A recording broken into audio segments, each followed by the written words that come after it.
નમસ્કાર મિત્રો, આપ સૌનું અમારી ચેનલ બુદ્ધ ટીચિંગ્સ પર સ્વાગત છે। અમે તમારા માટે એવી વાર્તાઓ લાવ્યા છીએ જેમાંથી તમે ઘણી સારી બાબતો શીખી શકશો। તો ચાલો વાર્તાઓ શરૂ કરીએ। એક સમયે એક યુવાન બૌદ્ધ સાધુ તેના મનમાં ઉદ્ભવતા નકારાત્મક વિચારોથી ખૂબ જ પરેશાન હતા। ઈચ્છા વગર પણ તેના મનમાં દરેક પ્રકારના ખોટા વિચારો આવતા રહે છે। તેનો સ્વભાવ પણ ખૂબ ચીડિયા બની ગયો હતો। તેને દરેક વાત પર ગુસ્સો આવે છે। મને અન્યો પ્રત્યે ગુસ્સો અને નફરતની લાગણી છે। હું લોકો વિશે ખરાબ બોલું છું અને મારા મનમાં તમામ પ્રકારના નકારાત્મક વિચારો છે। તે તેની આ બધી ખરાબ આદતોથી ખૂબ નારાજ હતો। તેણે ઘણી પદ્ધતિઓ અજમાવી અને ઘણા પ્રયત્નો કર્યા મારી અંદરના આ ખરાબ વિચારોને દૂર કરવા માટે, પરંતુ કોઈ પદ્ધતિ કામ કરતી ન હતી।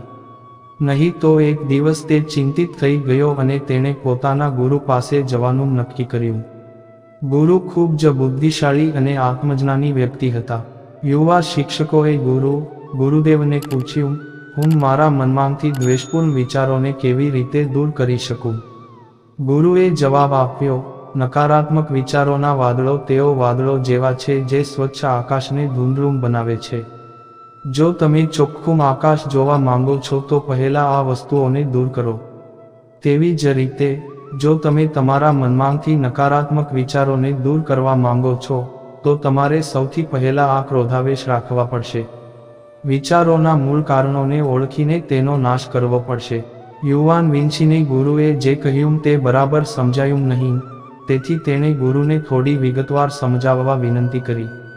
પછી ગુરુએ શિષ્યને વાર્તા કહેવાનું શરૂ કર્યું।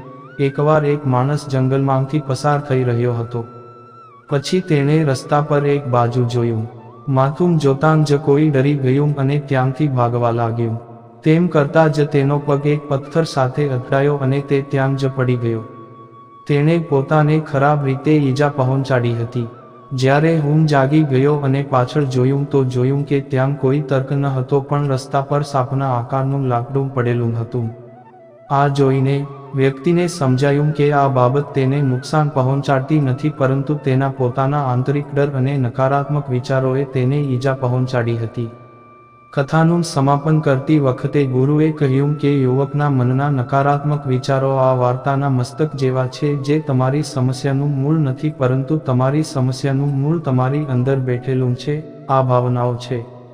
અને ભૂતકાળના ખરાબ અનુભવો જે નકારાત્મક હોય છે તે વિચારો ગુસ્સે અને ગુસ્સા તરીકે બહાર આવે છે। એટલા માટે જો તમારે તમારા મનમાંથી નકારાત્મક વિચારો દૂર કરવા હોય તો તમારે તેના મૂળ કારણને ઓળખીને તેનો નાશ કરવો પડશે। હવે આપણે આ વાર્તાને આપણા જીવનમાં કેવી રીતે લાગુ કરી શકીએ? આ માટે કેટલીક વ્યવહારુ ટિપ્સ છે। પ્રથમ, માઇન્ડફુલનેસ એટલે કે જાગૃતિનો અભ્યાસ કરો। તમારા વિચારો અને લાગણીઓથી વાકેફ રહો। તમારી અંદર શું ચાલી રહ્યું છે તે જુઓ। તમે તમારી આસપાસની ઘટનાઓ પર કેવી પ્રતિક્રિયા આપો છો? તમારા મનમાં ઉદ્ભવતા દરેક નકારાત્મક વિચારોનું કારણ પણ શોધવાનો પ્રયાસ કરો। બીજું, તમારા ભૂતકાળની ખરાબ ટેવો, ખરાબ ઘટનાઓ અને ખરાબ અનુભવોને સ્વીકારો અને તમારી જાતને અને બીજાઓને માફ કરો। ત્રીજું, હું આભારી રહીશ। જીવનની સકારાત્મક બાજુ પર તમારું ધ્યાન કેન્દ્રિત કરો અને તમારી પાસે જે કંઈ પણ છે તેના માટે કૃતજ્ઞતા વ્યક્ત કરવાથી આપણો દૃષ્ટિકોણ સકારાત્મક બને છે અને આપણામાંથી નકારાત્મક લાગણીઓ દૂર થાય છે। ચોથું, તમારી સાથે સાથે અન્ય લોકો માટે પણ દયાળુ બનો, કારણ કે નકારાત્મક વિચારો ઘણીવાર આંતરિક સ્વ-ટીકા અને સરખામણીથી ઉદ્ભવે છે। આપણી અંદર દયાની લાગણી રાખીને આપણે વધુ સકારાત્મક અને સંતુષ્ટ જીવન જીવી શકીએ છીએ। ટૂંકમાં આ વાર્તા આપણને શીખવે છે કે નકારાત્મક વિચારો આપણી સમસ્યાઓનું મૂળ નથી। ખરી સમસ્યા તો આપણી અંદર જ છુપાયેલી છે। આ વિચારોના મૂળ કારણોને ઓળખીને આપણે આપણા મનમાંથી વિચારોને દૂર કરવાનું શરૂ કરી શકીએ છીએ અને વધુ સુખી અને વધુ શાંતિપૂર્ણ જીવન જીવી શકીએ છીએ। યાદ રાખો, વાર્તાની બીજી બાજુની જેમ, આપણા મોટાભાગના નકારાત્મક વિચારો પણ માત્ર ભ્રમણા જ હોય છે, જે આપણે આપણા મનમાં સર્જતા રહીએ છીએ।